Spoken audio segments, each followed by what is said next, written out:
All right, let's get this show on the road, everybody. Welcome to DWIN. First off, this is a discussion amongst dealers, general managers, service managers, marketing managers. We want a lot of interaction, a lot of Q&A. We use these words retention and loyalty interchangeably. They're almost like they mean the same thing. And to me, they're very different. And they have very different meanings. One begets the other in my mind. You know, if you have loyal customers, then you probably don't need a retention strategy. You know, it's like we need to have retention strategies in this business because we let them not be loyal in the first place. We don't do the right things to keep them loyal, so that they buy that next car, they keep servicing with us, they buy the next car, they buy the next car, they buy the next car, and it just becomes sort of an afterthought. I've been doing this since 1983. I started in the service department. I actually was washing cars, clean toilets, and I saw pretty fast that the back end of the business sometimes was an afterthought back in the 80s. As we've gone through some different cycles in the industry, the dealers that I talk to and deal with the last 20, 22, 23 years in some groups is they talk the talk, but they don't walk the walk. They like talking about it, but they're not really engaged and focused on that, and they don't make it a priority. And I think we need to start to look at this whole thing differently. We got to understand what drives true loyalty, because the impact, in my opinion, is massive, right? I mean, not only, and let's forget service for a minute, and let's take it all the way through to the end of the ownership cycle. And now it's time to sell that customer another car. You guys know this being dealers better than I do, but the amount of money that we spend on a customer acquisition, on marketing and incentives and things like that to try to get somebody on the lot to buy another car. But if you think about it, if we just kept them more loyal through that whole cycle, we wouldn't have to work as hard, you know, on the back end of it to get them to buy another car, right? It would just be a foregone conclusion.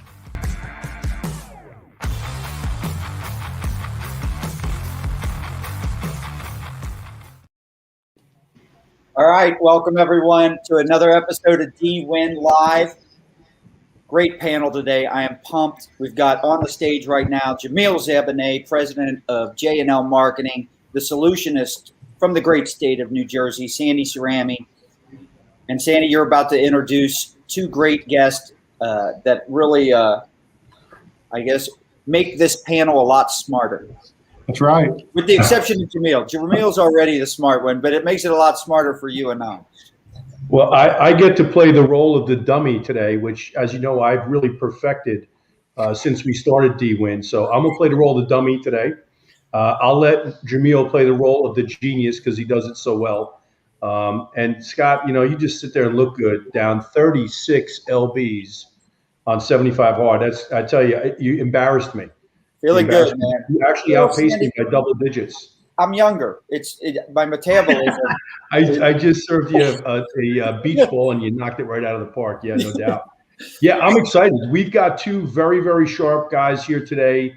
We're going to be talking about digital marketing. We're going to be talking about Facebook specifically. We've got Bob Lanham here from Facebook, Dustin Schuler, who is, you know, he's boots on the ground, right? So he's in the dealership trenches right now as a digital marketing manager. We're going to hear from both of them. I'm excited to get some feedback and some insights from them about what they're doing at Facebook specifically, and some of the changes that they've got. And I can't wait to hear Jamil's input because, you know, we kid him all the time. We call him the genius, but I've described him 3 times this week alone, no lie, as the smartest digital guy that I've come in contact with in the business.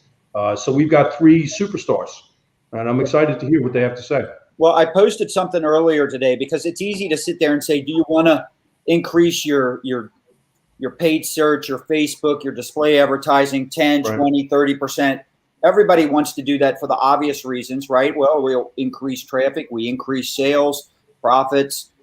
That's just the surface level Those stuff. are all good things, right, Scott? They're all good, but okay. It's the real question is, how does it impact you? It impacts you much greater than that because it opens up new possibilities that your businesses or your companies can't do now. So imagine if you were able to accomplish those things and increase, and the reason it has to be such a priority is if you're able to increase that ROI by those types of percentages, what type of how does your vision change? You know, how does your vision change in terms of growth? How does your impact your employees? How does it impact you personally? So, I mean, it just goes so far beyond the initial benefit. Yeah, I think, you and I have talked a lot about this over the course of the last few months. And so I'm going to throw one at you right now. You ready? Because it's going to be a fastball. It's going to be a heater, as they say. One of the things that I've derived from all of our conversations is we keep talking about the humanization and digitization of business, and they don't have to be mutually exclusive. I think what we're going to hear today is the way that you can leverage both of those pieces so that your humanization and digitization efforts lead to the decommoditization of your business, which is something you've been seeking for years and years and years. It's the one thing that we keep focusing on. Yeah, no doubt. Want to see that let's bring Bob and Dustin up, and then Sandy, if you could do the intros, that'd be great. Super. All right, welcome, gentlemen. How's everyone doing? Dustin, right now, I'm getting a little Captain Kirk from you, baby. You are Starship Command at the bridge. You've got the con, Mr. Spock. It's all good. And Scott, if you could just hold up your hand and give me the Vulcan sign like Spock. There you go. Impressive, because you're going to play the role of Spock. All right. We got three subject matter experts here today. I don't want to forget about my man Jamil, but we've got Jamil Zabaneh from J&L Marketing. We've got Bob Lanham, who is the face of Facebook, as they say, as it relates to digital marketing and automotive. You like that, Bob?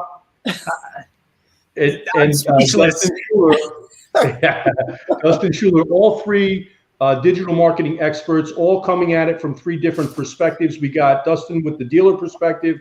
We've got Jay-Z with the agency perspective, and Bob with the platform perspective. So I'm excited to hear from all of you guys today. This is about, the biggest star-studded panel we've had as it relates to digital marketing yet on DWIN. So I'm going to kick it over to Jamil. And Jamil, why don't you kick off the line of questioning for the guys here today? Man, this is going to be fun. So I want to throw a few questions out, and Dustin, myself, and Bob, we can all discuss it. So the first thing I wanted to talk a little bit about with Bob was, I think we'll start like broad and then get very specific. So with the younger generation, obviously moving away from Facebook, right? You're in trouble, Bob. You're in trouble. A lot. I don't know if that's true, but continue. Well, that's every dealer we talk to, right, Bob? And you probably heard this over and over. Oh, my kids, they're not on Facebook. They're on TikTok. They're on this and that. What is Facebook doing in terms of down the road to kind of appeal to a younger generation? And is there any idea of what they're going to do with WhatsApp for advertising?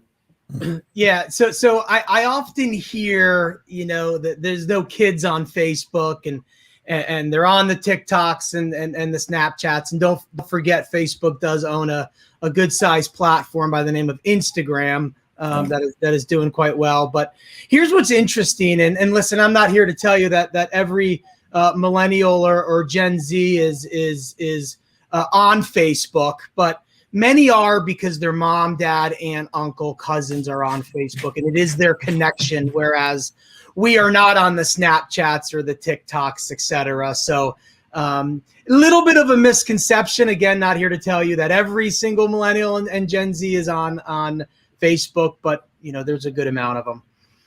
In regards to WhatsApp, yeah, time will tell still on where advertising will play. I mean, it is a true communication app like Facebook Messenger is. That is the core offering of it. So right now, I know the team is focused on how businesses can integrate WhatsApp the same way they did with Messenger. You go outside of the U.S. and they've integrated WhatsApp just like we have here in the U.S. Facebook Messenger, because outside of the U.S. WhatsApp is the clear number one communication app. So, right now the focus is on how can we get buyer and seller in communication with each other.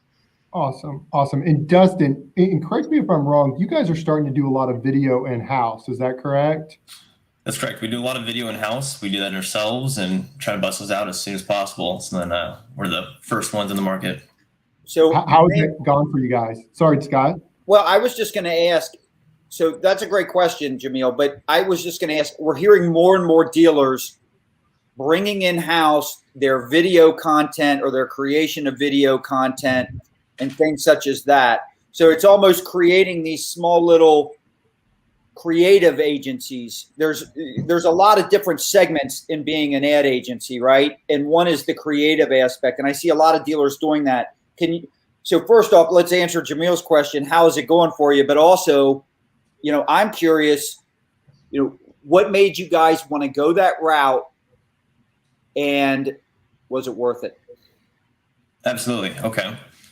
So how it's working for us, that's an easy one to answer. It's working really well. We're getting a lot of impressions. We're getting a lot of saturation in our market, and being able to have the frequency in front of our buyers and being able to target them smartly on both Facebook, YouTube, OTT, things like that. It's been really successful on our end, especially with our brand recognition and stuff too. And we're able to even see that, track it in just how many people discover it. You can see the discovery analytics in Google My Business and such. We've seen those uptick tremendously. At the same time, we also have been shifting our focus towards Google My Business as well, but we do think that it has played a significant part in that as well. And then we decided to take this more in-house because, frankly, to pay for someone else to do it, it costs a lot of money. So when we have smaller dealerships, it just makes sense to do it in-house, especially if you can make it a modular design where you can push new offers in every month, make it easy. And then in a group such as ourselves, we have multiple dealerships of the same OEM. So it makes it really easy to change up. Yeah. From a scalability, that makes sense. Go ahead, Bob. Sorry. I was going to say, I love what Dustin just said, right? He used terms that we don't often use, but we used to. Reach, frequency, impressions, and then he ended it with brand recognition, which is the goal, right? So and I'm not putting words in his mouth, but he's putting out content. The group is putting out content knowing that, listen, the sale might not come today within the next hour, but if I continue to keep my brand front and center, when those people become in market, hopefully, most likely, we're top of mind. We're top in the consideration set. So, kudos to dealerships for hiring the Dustins and the brand, the digital brand chief officers and creative directors. And it's nothing against the agencies by any means. As Scott, you and I have chatted a number of times, and Jamil, like there's room for you to play and play key roles, but you're able to be nimble. Right? They're able to be nimble. They're able to just take an iPhone, right? And even take a quick little video and go Facebook Live and post it on stories and so on and so forth. So so with stories, Bob, that I'm glad you brought up the nimble thing, because to me, that's one of the biggest advantages of doing what you guys are doing, Dustin. And it's because from a story aspect, some of the most engaging stuff are the impromptu things that just pop up during the day. And you don't have time to outsource that type of stuff. By the time you get it back, the moment is come and gone. You can't outsource that, Scott, because it becomes inauthentic. Correct. Anything that's contrived, I think, becomes devalued in the marketplace today. And Dustin, I'm very curious to hear, in terms of your ability to engage your boots on the ground, selling professional service advisors, customer service reps, BDC reps, et cetera, even your clients. How challenging has it been to get everybody to buy in and actively participate in developing authentic, engaging content? Well, I think that part we've been very fortunate on with our staff. We have a lot of people that are willing to do it themselves, and they want to do it as well. We have dealership staff that actually go out and they start their own TikToks and they want to do it themselves. And we fully support that, of course. We encourage it. And then when I reach out to a general manager, general sales manager, or sales staff themselves, a lot of them are very optimistic and they want to provide us that content. We have email setups, and then they could submit their own content so that we could use for marketing purposes. And then we also incorporate those in our Facebook posts, our Google My Business listing posts, and basically anywhere that we see fit. I like that. Do you also counsel with them in order to drive even more engagement in terms of how you measure what success looks like short and long term? Because Bob touched upon it before, and thank you, Bob, because I think it's what's often missed is everybody wants to play the short game, the 30-day game in the automotive sector. And that is not the smartest way to play this. This is a long-term approach. This is brand building. This is relationship building. This is selling a value proposition and not the deal du jour. And so we have to really be careful to make sure that people understand that the quote unquote KPIs that we're measuring are not always going to translate into immediate sales or unit volume. With the exception of Jamil, most and his wife, most relationships take time, right? They take time to develop, and I think that's where you're going with that, Sandy. So if you think about it, Scott, I have to say this in Jamil's defense. I talked to Trish, your wife, the other day, and she described you as what she said is an acquired taste. Now, I don't know what she meant by that. I don't even know how to respond to it. So, but guys, like, listen, like we're asking people to shell out thousands of dollars, right? Their second largest purchase, most likely their second largest purchase. And it's a complex purchase, right? You've got to get banks involved and trade values and this and that. And we want to treat them, right? Like it's a short-term game. Like, let's get him in, let's turn him in, let's bring him up. The dealers that we have worked with, and I can already tell Dusty's, already ahead of the game, who have taken that brand value and understands their brand promises and understands the long-term game. They're seeing that return, and the second they stop measuring. What I was going to say earlier is, like, you didn't hear him say lead conversions, online conversions. Like, you just heard him talk about brand recognition, impressions, and reach, and that's media 101. That's what drives sales. So kudos to you all. And Sandy, listen, you saw me repost a comment you made earlier. I think it was last week or before. Talking about if you're only going to advertise price, then what do you expect the customers that walk into your showroom to talk about? Which is price, because you just told them that's all we care about, so that's all you should care about. Absolutely. So you tell them something else, like, wait for this experience you're about to have. I've said this, and then I'll be quiet, but I've said this, if we can shift the mindset, and listen, I sold cars for 4 years down in Florida, right? And there was this thrill of the sale. Guys, watch what I'm going to do on this one. Or, guys, I can't wait to flip this one, right? Or watch what we do with how do we switch that from the thrill of the sale to the thrill of the experience, right? I can't wait for this customer to walk out of here and give us 6 stars out of 5, tell all their friends. And I love the intro of it was David Boyle talking about like the fact that we have retention. I never thought of that. It's brilliant. There should be no such thing as retention strategies. It should just all be healthy. Right. Beautiful. Retention strategies were born of the lack of retention. It was beautiful. I literally wrote it down. I'm like, I'm reusing that. I think what digital marketing is also doing for us, it's showing us. So when you talk about brand, and where I was going with this relationship thing, relationships start out of a mode of curiosity, right? In other words, you look at someone, if it's a spouse or someone you're dating, you're looking at someone and you're curious about them for whatever reason. And then, but if it's a business relationship, you're curious, can they help me? Can they help solve a problem? Can they get me from here to there, right?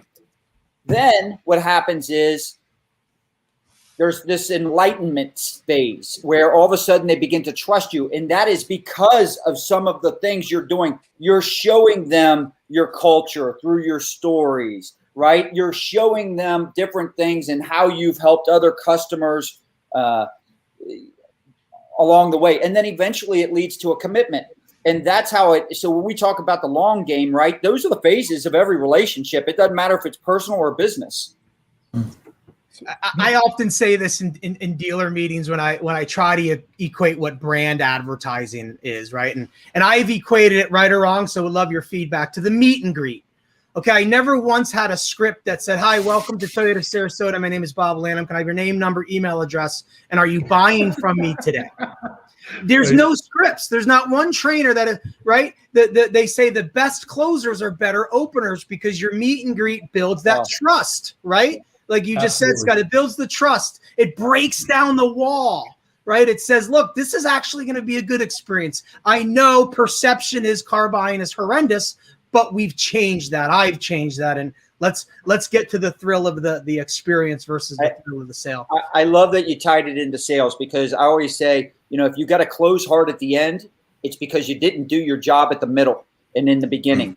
So the harder you have to close at the end, there was something that didn't match up right. It's something that was not persuasive enough during that process, right? It's like renting the hourly motel room to plan your honeymoon. No congruency. You didn't need a full hour, did you? Oh my! All right, so somebody let. Why don't we kick it over to Jamil so we can straighten this out? Hold on. You got to let Sandy screenshot this, because we may never get a comment like this on the screen again. Matt Kellogg, the check is in the mail. You too, Territory Lines. The checks are in the mail, fellas. So, Bob, I got a quick question for you. So, Dustin's doing a lot of video, obviously. At JNL, we do a ton of video for our clients. And one of the questions that comes up, especially when dealers that do it on their own, is what is the best campaign objective inside of Facebook for video ads? Is it the consideration of traffic, or is it the video views? You know how when you go into Facebook and you select it, what does Facebook typically recommend for a dealership doing video ads? Yeah, so I always recommend reach, right? I'm going to go back to what Dustin said earlier, right? Which is the reach, the frequency, right? The scale. And listen, and the smart media people, and this is what I have a passion for to bring down to the tier 3 spaces. Listen, we know if you run a reach objective that there's going to be some waste, okay? TV's got waste, a lot of it. Radio's got waste, billboards, every media platform has waste. The question you have to ask is, how much does that waste cost me? And or what does that waste give me down the road, right? And when you look at us, I get excited because we're single-digit CPMs when you run a reach objective, and you can define the frequency at 2 a week, 1 a week, 6 a week. I mean, so you're going to get tremendous scale with a reach objective. Now, what a lot of people don't utilize that I want to make sure people start to utilize is you start to run a video campaign. Well, you can retarget based off of the duration of the video view. Okay, so someone watched it 25%, 50%, 75%. So you take this cold audience, right, and you say, okay, well, if they watched it 50%, there clearly was some interest, right? So then retarget them with a different message about your dealership, and then retarget them down the line. What happens is we tend to set it, let it, and just like, oh, well, where's my sales increase? Well, no, there's actually some good strategies that you can utilize these platforms to truly drive, right? Cold, warm, hot, and bring them into the store. So I will be a reach objective guy all day long, simply because of the cost. I also have it as a media replacement strategy. So, I'll walk into any dealer and say, how much you spending on TV, how much you spending on radio. I could cut that by 1/10. You could spend 1/10 of that with us, and I'll get you a better result, right? So, and I'm curious if Dustin, if you're experiencing that type of result right now at the dealership level, are you seeing what Bob's talking about? Absolutely. Yep. Yeah. And so the conversation. Go ahead, Sandy. No, I was just say the conversations that you have with your GM or your dealer principal in terms of the results that you're getting with a sliver of the budget have to be really positive conversations. And I'm assuming it's creating more latitude for you in terms of where you're going to go and what you're going to do advertising wise. Absolutely. Especially coming from the traditional side where we ran commercials on TV, when you're going down from $35, $45 CPMs to $8, $7, high $6 range, it's a wholly different conversation, Yeah, and if you keep it running, you'll be even lower than that. Right. I've got dealers that are, and again, pricing is variable and it depends by market and any other adjustments you make. But literally $1, $2 CPMs, and not to sell Facebook, but you just get tremendous, reach and frequency and waste. while there'll always be waste, is just very low dollar amount. Well, Right? Bob, first of all, it's not selling if it's true. Let's be clear about that. So Fair point. if it's true, you're not selling anything, you're just stating a fact. The other piece is making sure that the dealerships that are out there right now that are not recognizing the direct inverse relationship of a higher frequency and a lower CPM because they're afraid of blowing the budget up. You're talking about reducing a budget up to 90% and getting better results. It should facilitate further investment in that same platform or medium, correct? So listen, my team for the last 3 years, and I'll never forget, I first presented at a dealer meeting and I was nervous when I was going to do it. I put up a piggy bank slide and I said, I've got a challenge for you all. I bet you could cut anywhere between 30 and 50% of your marketing spend, your current marketing spend, and still sell the same amount, if not more. But the difference will be you have more to your bottom line. And Sandy, you said it, Scott, you said it, I think, in the beginning, which is, what would you do with an extra 50 grand a month, right? Would you hire another porter? Would you buy more cars? Like, it's real money, right? It's real money. And that's where my passion comes in, which is I really just want dealers to just start mapping out everything you're buying. Guys, I've had dealers say, hey, will you help me out on the side? I'm like, sure. Send me everything you're buying, line item by line item, traditional, digital, print. Any guesses how long it's taken them? It took that first dealer to send it to me? Month. Over a month, and it still wasn't complete. I gave up. I was like, whatever. I'll just add it in myself, right? Like, you have to know what you're buying so you can start to understand the efficiencies. Yeah. Hey, we've got a question from Matt Kellogg, my man Matt Kellogg, Gates Automotive Group. He's the digital marketing manager, I think the overall marketing manager for the group that I want to get to. But I want to come back to Dustin because I have a question off of what Bob just said for Dustin. Matt Kellogg says, would you recommend a video for each level of view percentage? So would you recommend a video for each? I'm guessing, is he talking about the retargeting maybe against the percentage? Correct. So he's talking about, Matt's another Dustin. He does it all in-house. He's incredible. So he's asking, would you have a different video for 25%, 50%, 75%? Yes, I think you'd have, and it doesn't have to be video, in my opinion. It could also be a static ad. It could be a cinematograph. It could be a carousel. One of the misconceptions, I think, or we get so focused on the here and now, right? And OTT is sort of the here and now. And I came from Hulu, so I know OTT quite well. Video is sort of like the thing, but it's actually multi-units that drive recognition and impact, right? So it's video, it's static, it's carousels, it's cinemagraphs, right? It's all of it together that will actually drive greater impact than just running one video. So I guess to Matt, test and learn, right? What are you going to say to folks that watch 75% of it? Well, they probably might be closer to a sale or interest coming in, right? Versus the one that watched it for 25%, that might be maybe a month or two are out. So maybe it's another brand message and so on. So Dustin, I would love to hear your feedback as well.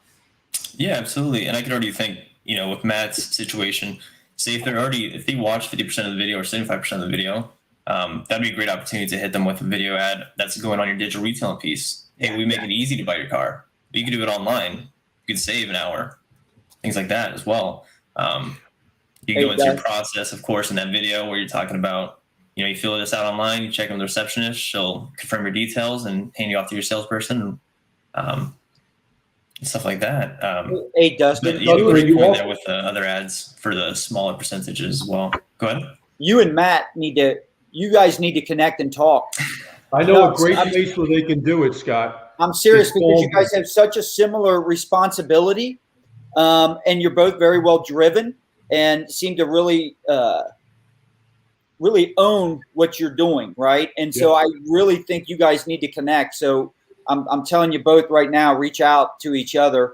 And Scott, I know a great place that they can actually do it live and in person on June 22nd in Louisville at the Business Bourbon and Cigars live event. Would be an awesome time because I know Bob Lanham is coming. We're going to coerce him because we're going to tell him about all the debauchery that you're responsible for, Scott. So I've got a question for Dustin, especially along this line. But before we go there, I have to bring this up. And there's a couple posts here. It's from a LinkedIn anonymous user. This one, we might want to screenshot it. And then this one, Yes. hold on, there's another one. Here it is. So I think what's interesting about There this we go. I'm in, by the way. is this person doesn't even want to show their name or their picture. All All I right. want to know is, Dustin, are you hiring? Because I'm coming to work with you. That's it. This gig is up. All right. I So love that. we're going to come back to Tyler's question in a second. I But Dustin, wanted to ask Dustin a quick question, Scott, yeah, if I go could. ahead. Because, I'll follow up with one myself. Go ahead. okay, they've made the investment much like Matt has over at Gates. Dustin, are you at liberty to share with us what kind of an investment you've made in terms of the equipment and software, et cetera, to actually do all the production on your end? Good question. Well, before I even came into the dealership, we actually had some cameras on hand. And so I don't know the numbers on that, but we did buy a drone. So that's great for drone footage for Google My Business and for the commercials as well. That was a great buying decision on our part, but would recommend that investment for any other dealer as well, especially if you have a marketing department or someone willing to do so. Yeah. Is there something that if there's a dealer group or a dealership out there right now that's just starting to get into doing their own production, et cetera, in-house, any initial things that they should be wary of or be looking out for based on your experience? Get a tripod. Yeah, tripod. I mean, in all seriousness, as basic as it is, like, Yeah. or one of those long extension things that so it doesn't shake. I mean, how many times are people like this, and you're like, can you just extend it a little bit further, please? Yeah. Get a gimbal. Yeah, absolutely. A gimbal, yeah. I don't think that there's anything that they should be really too concerned about. I think that they should just start and try. Just get started. I like it. Good. Absolutely. Yeah. Test and learn.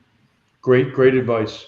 All right. So that brings up another question. I had a different one for you, which I'll come back to. But so you say get up and start doing it, right? Yeah.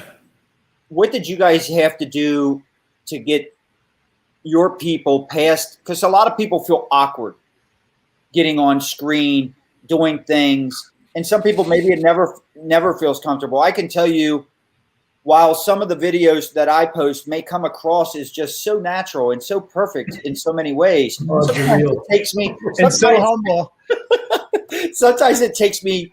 I mean, if you guys saw how many things I have to delete on my phone to finally get that awkward video that I eventually post up, right? What are you Googling, Scott? That's how bad.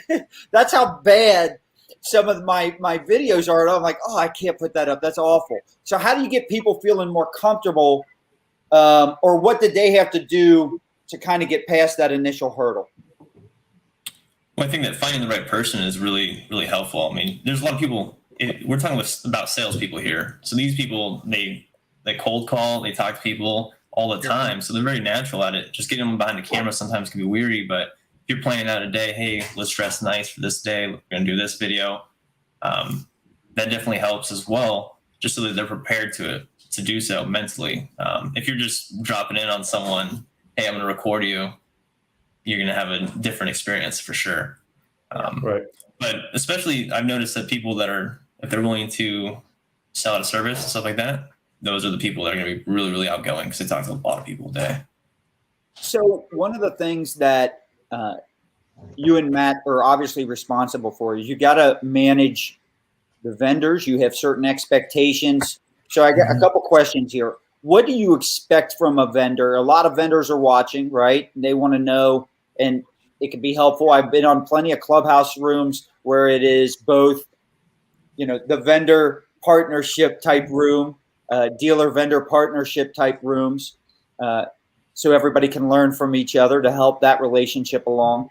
What are your expectations from vendors? And then more importantly, my real question is, how do you know when a vendor is good at their job? Good question. That's a good question. Really, for me at my level, where we do have a smaller marketing group, and then we have multiple stores. We have 13 now as of March 1. It's really helpful that we get automated reporting, stuff that's getting sent out each, bi-weekly, every month, things like that. And then contacting us, talking with us so we can go through the campaigns with each other, because I can do it through Google Analytics I can see if you're full of it.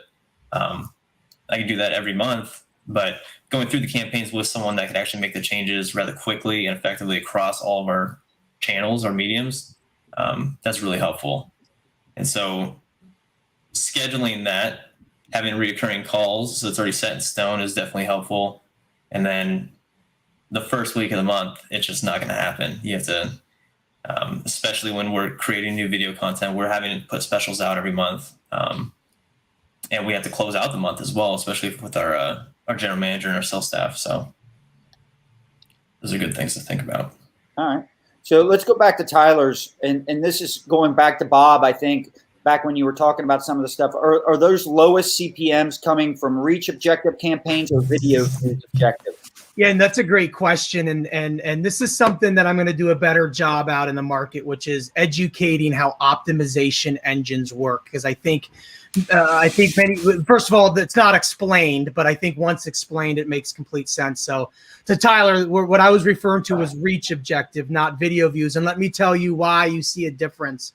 So what a video view objective does is our system looks at all of the people in the audience that you wanted to target, whether that's a demo, an age, whatever the audience consisted of.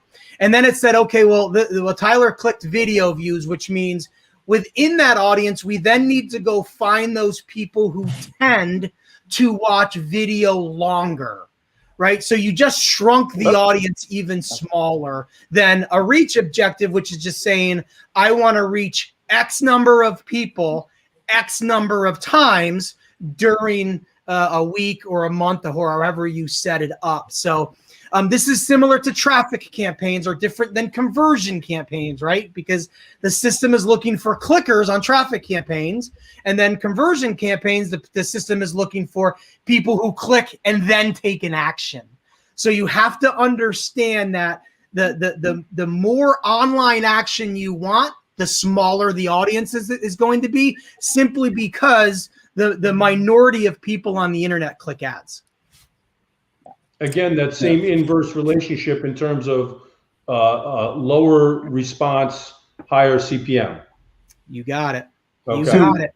So Bob, based off of that, whenever you're doing a customer list upload, right, customer match, you should 100% of the time always do reach as the objective. 110% of the time, there should be no other, because if you have a list of 200 sold not service customers, and you say, well, I only want to reach out of those 200, I only want to reach those who click ads. Well, heck, right? Yeah. You're not reaching 20 people. Like what we don't talk about, what digital people don't talk about, which I learned a long time ago, is that the minority of people on the internet don't click ads, right? It's the majority who see ads, right, and then take an action. Or, and we can get into this however you want, but they may see an ad on YouTube, right? I won't talk about Facebook, but not click, but then go do a search on Bing.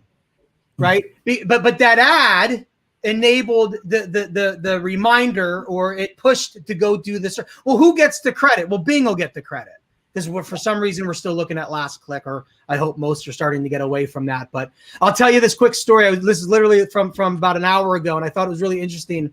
Unfortunately, I was working with a dealer, and we were having issues getting into his account. I know everyone's probably laughing at me right now, but having issues to get into his account, so they couldn't utilize that account's pixel for this campaign they were running.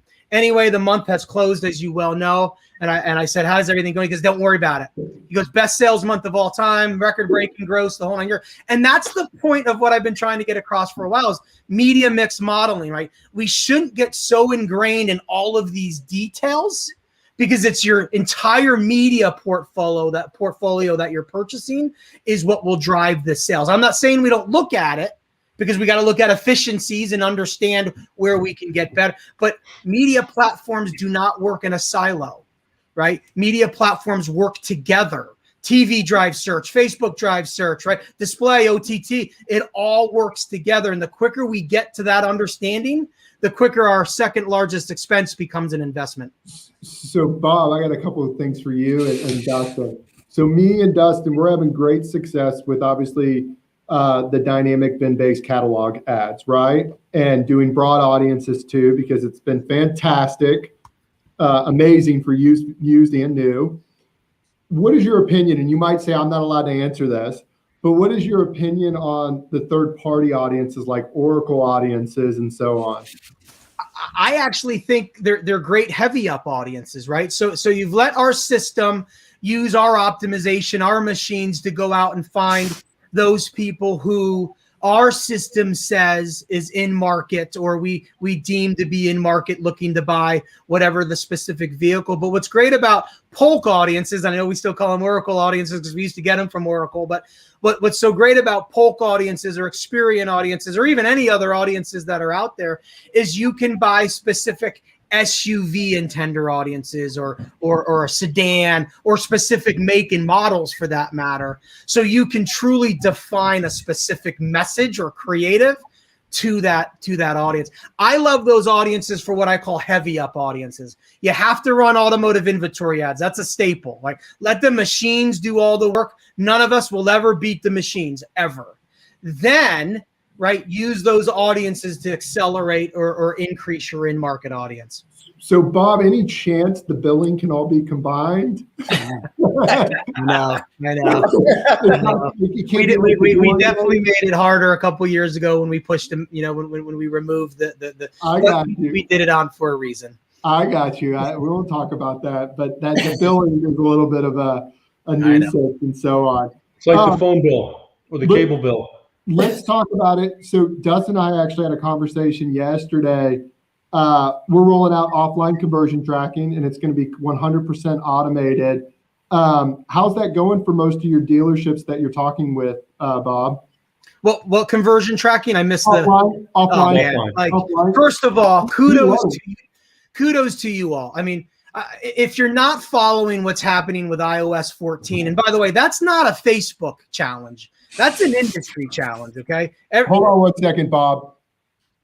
I am not an Apple fan. There is one man that gives me a lot of shit. He has a little, polo on right there. I am a Google Pixel fan, all right? So you're preaching to the choir here. Well, Bob, if you would have been in our clubhouse room last night, you would have seen the quality of that Google Pixel. You would have heard it firsthand, okay? But and listen, I know there was in the media a so-called battle between Apple and Facebook, and I know there were comments said, but it's not a Facebook channel. This isn't only on Facebook. This is for every app out there. And listen, Google has already said they're gonna stop. They're going to block cookies by the end of 2022. And we don't know what the alternative is. I mean, we don't know, and it'll be interesting. So I suspect Google will monetize it somehow. I mean, who knows, right? I mean, they do a great job with Google Analytics, which is incomplete data, but nonetheless, let's so let's get to the importance of offline sales data, and let's get to the importance of first-party data, right? So we're going to be losing all this online signal. Like, it's just not going to be there. You're not going to be able to track it. You're not going to be able to retarget against it. You're not going to be able to measure against it. Right. But you have the best audiences to start with, which is your first party data, which goes back to what David Boyle said in the intro, which is, right, there's your loyalty, right? You've got your audiences right there. Like, why are we spending so much money casting this net when maybe we focus on the audience? Well, then let's get to the measurement. Well, you know who you sold to, you know what you sold to them, you know when you sold to them, right? And when we say load sales data, we're not saying load your gross margins and your holdbacks and everything in between, right? We're saying load the email address and the phone number or those other quick, simple identifiers that simply match in a hashed format, by the way, which is better than encryption, to sources, so that we can just say, hey, you reached 100 people, and out of those 100 people, X number came in and purchased from you or executed a repair order. Like, isn't that real ROI? Like, isn't that stronger than VDP views? 100%. Absolutely. And it's more important now. Dustin? And real quickly, if Matt Kellogg is still on the line, he could attest to this as well. This is the stuff that general managers really like to see. These are the people, dealer principal wants to see this. VDP views, they know enough to be dangerous. So at least at my store, so they know that it's very important. But ultimately, it comes down to we want to know leads. We want to know, how did this contribute to my sales, my bottom line. So that's why it's so important to have. Dustin nailed it, and this is actually in our presentation. If you talk to any dealer principal or general manager, right, well, they're going to just ask you, great, how much money did I spend, right? How many people did I reach, and did I sell? Well, actually, how much money did I spend? How many vehicles did I sell, and did I make any money? Right, like that's at the end of the day all they care about. Now I know there are specific roles in stores and agencies, et cetera, that have to focus on clicks and click-through rates and conversions, and we do need to look at that because that's going to make that media stronger. But at the end of the day, what did your media mix do? You spent X, so there's an expense. What was the return? The return is always going to be sales or repair orders, right, or after sales. And out of that, out of what I sold, did I make any money? Right? Like, did I make any margin? PVR? Like what I make? So, as you can tell, my passion on this, and this is outside of Facebook, but I think the quicker that the industry at a tier 3 level gets to understanding the entire media mix, the stronger the dealership is going to be with their advertising and marketing. Absolutely. By the way, that's been the story since the beginning of the business, FYI. Fair point. I mean, it truly has. And I just think, me included, by the way, because I started selling digital in 2001, right? When I couldn't even target, you sold it like a magazine because there was no targeting. But, the only way we could get meetings, because no one would take meetings with the internet guy or girl, right? It was always, give me the print rep. They have the best expense budget. Give me the TV rep because they have the better expense budget to take us out.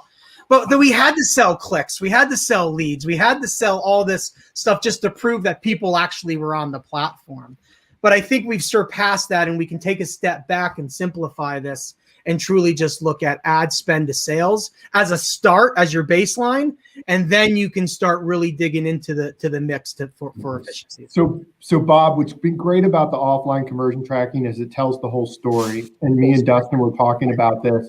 So when we work with people outside of automotive, we can attribute e-commerce revenue to it, right? So you get a general manager on the phone, how many cars did I sell? We can actually show him, okay, well, in this campaign, it's your dynamic use VIN specific campaign that was broad audiences, people that never went on your website. You actually sold 4 cars off of $200 worth of spend. It's been fantastic. I think it's the timing on it was perfect, especially with the iOS 14 update. Couldn't be more excited about it. I was really proud of Facebook for coming out with it a little while ago.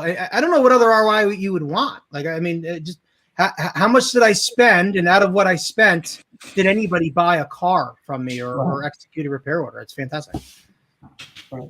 I'm not trying to devalue. Well, I think the only thing, and Dustin will back me up on this, as a marketer, I agree 100%. As a dealer, I'm like, yeah, but I've got 5 vendors saying that. I've got maybe not as it relates to Facebook because we don't have 5 different. That is one of the beauties, Dustin, about this. It's not like we've got 5 different vendors we're using to run our Facebook ads, right? So it's. But, Scott Dutton actually said this yesterday to me. That you know of. So that's similar. But the one thing is, right, that deal that Facebook is saying we matched up to, as a dealer, I've got 5 other vendors, 10 other vendors saying, well, this guy also came in on my site organically, and this person came and I got a lead through Car Gurus or whoever. I always say this. If we added up all the deals that our vendors told us we sold, every dealer in the country would be selling thousands per month because but to your point, it's the entire media package. And what you have to understand is, listen, as a marketer, you want to make sure you're targeting the right audience with the right message. And the surest way to do that is to say, hey, we targeted this audience. This is what we spent. How many of them bought within a short enough period of time that we can at least say it probably had some type of contribution to the sale, right? We don't know exactly how much, but at some point, because if you do that and you come from that mindset, you will find things within marketing that just don't have that ROI. And those are the things you have to eliminate, right? And you keep improving on what is working and keep eliminating what isn't. I had a good dealer friend call me the other day. This is a true story. And he said, hey, what do you think about this vendor? Should I test them out? I said, okay, well, what are they selling you? Well, they can drive more sales. Great. So you know how many cars you've been selling. So what they're telling you is their added expense, right, to purchase this vendor is going to drive how many more sales? And he said, well, what do you mean? I said, well, are they going to come in and replace another vendor you're currently buying and maybe cheaper and keep your baseline sale? That's still a win. Or are they going to add what we call a tax, right? Are they going to add on to the media plan costs and still sell the same amount of cars? Like this is why media mix modeling at a very simplistic form has to come to the dealer space, because your model will tell you what's working and what isn't. So if a vendor walks in, including myself, by the way, and says, hey, you should buy me because, right? You say, well, I've got a model and it currently drives this. So what role is your platform going to drive into my model? Are you going to drive more? Are you going to drive less? Or are you going to keep it consistent but lower my cost of the model? That's why it's so important to understand everything you're buying. It's about the uplift. So Dustin, when you're shopping vendors, it's to Bob's point. All right, if you're adding expense, am I going to get enough uplift? Am I going to sell more cars than my current average to justify this additional expense? Or if my expenses are going to remain the same, I'm either getting net neutral. Why waste our time changing vendors? So if it's a net neutral, it's as good as a negative. So if I'm going to keep my ad spend the same, did I have a net negative on my increase on my sales, or did I have a net positive? And it comes down to that. I mean, and PS, there's other variables than just media, right? There's seasonality, there's incentives, there's gosh knows what else we've got going on, pandemics, right? Yep. So you have to put that all plays the role. Certainly. I mean, you could be talking about in terms of a change in personnel. You could be talking about inventory availability. There's so many things that will affect that. You're talking about contribution versus attribution. I don't want to spin off direction, but if the last few months have taught us anything, is dealers are having great months, great months in sales and profit. I mean, with all these inventory challenges, this is still happening. Hopefully it's teaching us, wow, maybe I didn't need 500 cars on my lot. We're sitting here with no cars to sell and somehow selling the hell out of cars and making good money. I had a conversation with an independent used car dealer yesterday, and he said, my biggest issue is my lot. I can only hold like 30, 35 cars. He said, if I could put 60 cars on the lot, I could sell 40. I said, what? He said, yeah, if I had 60, I could sell 40. I said, buddy, I've got a dealer, Michael Poro, who at any given time last month had no more than 60 cars in inventory, and he probably did over 200 used cars. Yeah. It's a complete flip of the mindset. Yep, that's right. So, well, Sandy, we're running up here on the hour. If you want to, unless anybody's got further comments or questions. No, I would like to actually ask. I want to start with Dustin. Say, Dustin, any closing relative experience and wisdom that you want to lay on the audience in terms of getting started and staying started down the path that you guys are fairly well down at this point? Yeah, what would you share with the audience? In terms of like the video ads that we do every month? In terms of everything you've done, bringing it in-house and getting your team to the point where you're executing at the level that you're executing at. Yeah, I think I would say definitely to start doing it as soon as possible. And there are vendors right now that are actually able to create the commercials themselves in a modular design where they're able to submit the offers and such. That would save you a lot of time, especially if you can't afford to hire someone in-house. That's a great hack, by the way, Absolutely. And then you could provide them with the B-roll and stuff, because a lot of times you get that stuff for free through certain OEMs, depending on what manufacturer you were with. I think that is the best starting point, at least to get you off the ground. And then hiring someone on, you need to have someone that has the capability to do so, to be able to film the videos. It's great to have someone like a general manager as well that's willing to get behind the camera, because they kind of set the tone. They get the buy-in. Okay, I see, the general manager for our store is doing it. Hey, I'll do the next one. stuff like that as well. Hey, Talk for Dustin. just a second about the process of finding somebody that had that skill set. Where did you go? How did you find them? Yeah, good question. Very fortunate for me, he was already on the team. So we just empowered him. We took stuff off his plate to make it so that he can do these things, especially in the first start of the month. And then we outsource other tasks that he might have been doing, such as email marketing. Because that's time consuming when we could be getting added value by being the first to market with videos third, fourth day of the month. Hey, So you hey, leveraged Dustin. his tools to impact internally, and then went externally and leveraged external resources to take up the slack on the things that he was handling. Absolutely. Good stuff. Great stuff. Hey, Dustin, I'm curious. First off, how long have you been in this exact position? In this exact position, about 1.5 years right now. I've been working for this group for 4 years. If you could go back 1.5 years, knowing what you know now, what would you do different starting out that would have saved you a ton of time? And that's my dog Willow in the background. That's a great question. I think that well, I think I would have started with the drone a lot quicker, just because the B-roll, the footage that you get, there's a lot of value in that. Especially it humanizes the ads, because if you're running B-roll for your ads and that's every single ad, I mean, it's just noise. It looks like tier 1 a lot of times as well, tier 2. So being able to personalize your dealership and then having a closeout card of, the general manager saying, with the dangling keys, things like that. Because people recognize your staff. So being able to humanize that was a great part of it as well. Because, we're in the people business where you're going to go down to a soccer game and see the customer you just sold to. So you can't really, can't screw people over in this industry, regardless of what people think. But it always catches up with you, Dustin. Absolutely, 100%. Yeah. And B-Dubs, my man Brent Wenzel has a great comment. He says, what makes video ads great is that people buy people. It is a way to brand yourself and separate yourself from other franchises. Someone will feel connected. And that's all about decommoditization, Scott, right there. B-Dubs with a great point. So, Bob, just out of curiosity, a closing thought or two to the audience in terms of where you see things going and where people should be focused right now as it relates to digital marketing and specifically Facebook.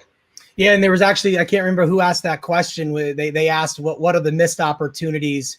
And that was Tyler.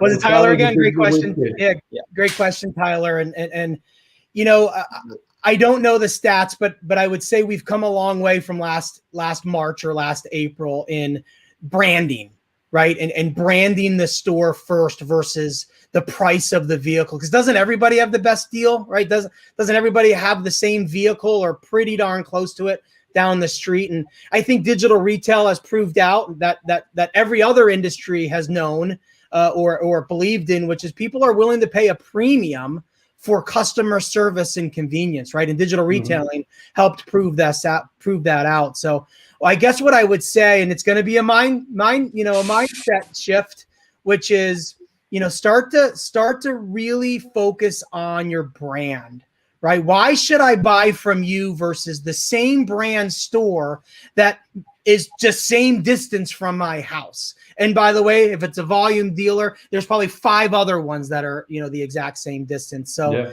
I don't know if it's a missed opportunity, but I just hope it's something that dealers will take seriously, which is your brand clearly outweighs price. And all the research has proven that out. So focus on your brand.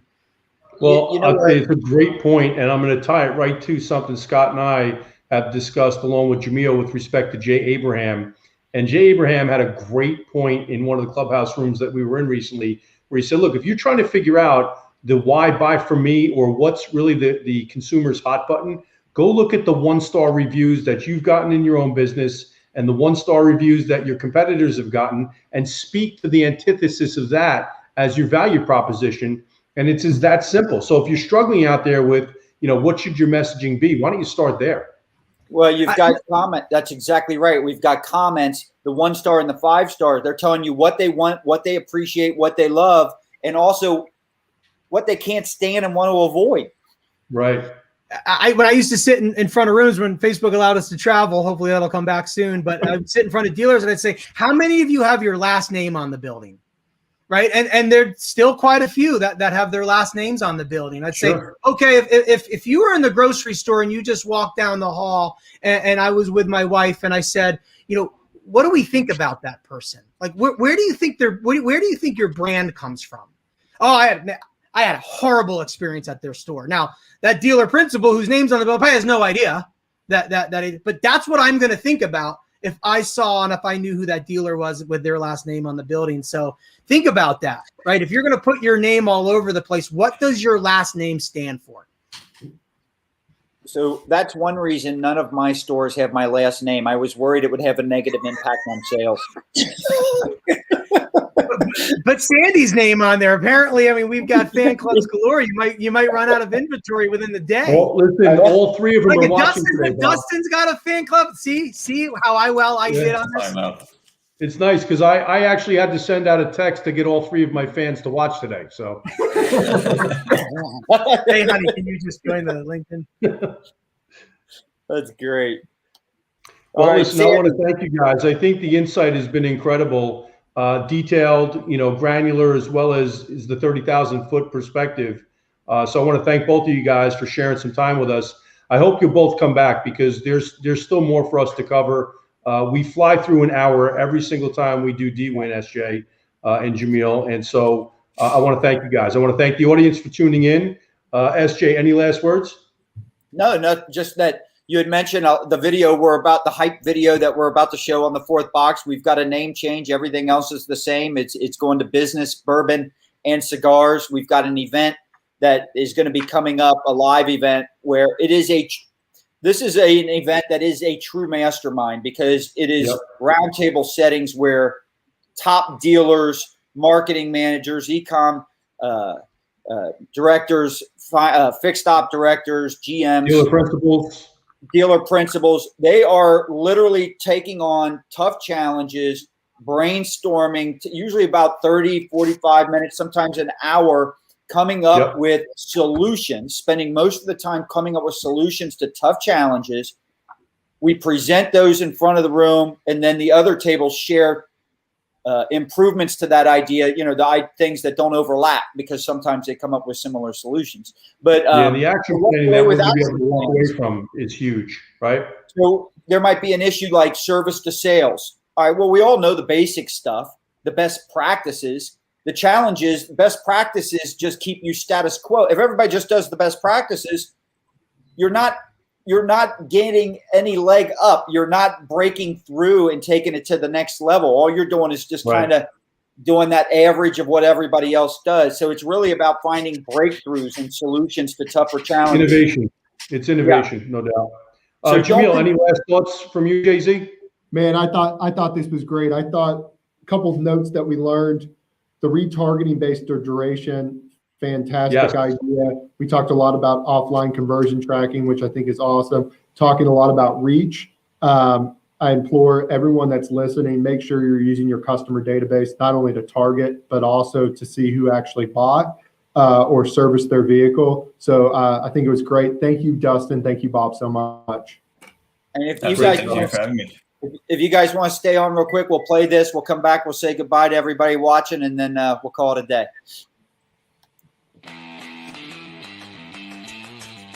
We landed in a bourbon fairy tale.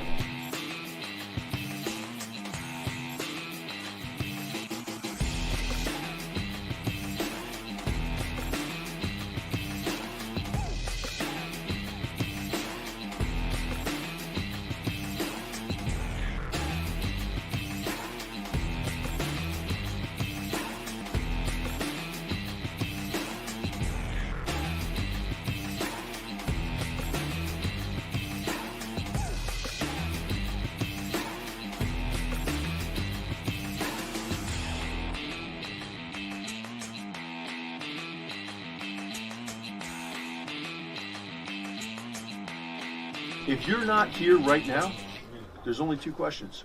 Why not, and what are you doing to get here? All right. That's a very fun, informative weekend. So we hope both of you guys will be getting invites. Those will start formatting, and that whole program will be laid out by next week. So you'll start hearing about it, and it'll start getting promoted. But we'd love to see you both here. Having said that, let's just say goodbye to the audience, and we'll call it a day. All right, baby. All right. Thank you, everybody, for tuning in. Dustin, nice to meet you, man. Congrats. Nice work. Great job, fellas. Thank you so Thanks, much. guys. Yep.